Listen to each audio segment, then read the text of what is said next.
Caros amigos, bem-vindos a mais um episódio de Hoje no Mundo Militar. Neste vídeo falaremos sobre por que Putin deu um grande tiro no pé ao eliminar Prigozhin e ao retirar o grupo Wagner da Ucrânia.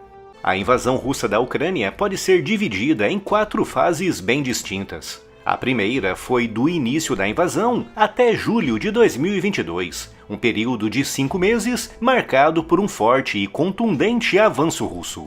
Essa primeira fase terminou com a conquista russa das cidades de Severodonetsk e Lysychansk, no Oblast de Lugansk. Mas o esforço russo nessa primeira fase foi tão desgastante para o Kremlin que os russos não conseguiram avançar mais, abrindo caminho em setembro para o início da segunda fase da guerra, uma fase marcada por uma rápida e forte contraofensiva ucraniana. Entre setembro e novembro, os ucranianos recuperaram mais de 15 mil quilômetros quadrados de áreas que estavam sob ocupação russa, incluindo a importante cidade de Kherson, a única capital de Oblast ocupada pela Rússia na sua invasão. Em dezembro começou a terceira fase, uma fase na qual os ucranianos consolidaram as suas novas posições e na qual os russos não fizeram nenhum avanço, à exceção de um setor, à volta de uma pequena cidade que antes da guerra tinha 70 mil habitantes. Refiro-me a Bakhmut, no Oblast de Donetsk. Em todos os outros setores, ao longo de uma frente com mais de 1000 quilômetros, a Rússia não avançou nem 1 centímetro sequer, conseguindo avançar apenas, única e exclusivamente, em Bakhmut. E o motivo para isso foi a atuação do grupo Wagner de mercenários, de propriedade do já falecido Yevgeny Prigozhin.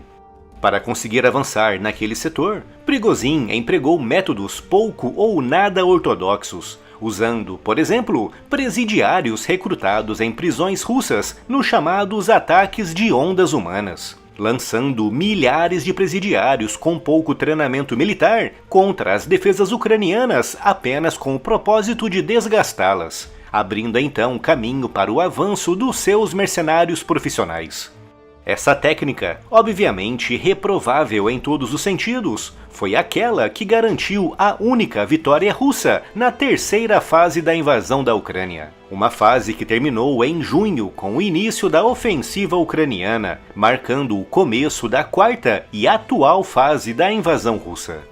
Com relação especificamente à terceira fase, o que ficou claramente demonstrado é que desde julho de 2022, portanto há mais de um ano, que a única forma que a Rússia encontrou para avançar um pouco na Ucrânia foi através do emprego de mercenários e presidiários, por meio de métodos como ondas humanas e ataques quase suicidas contra posições bem defendidas.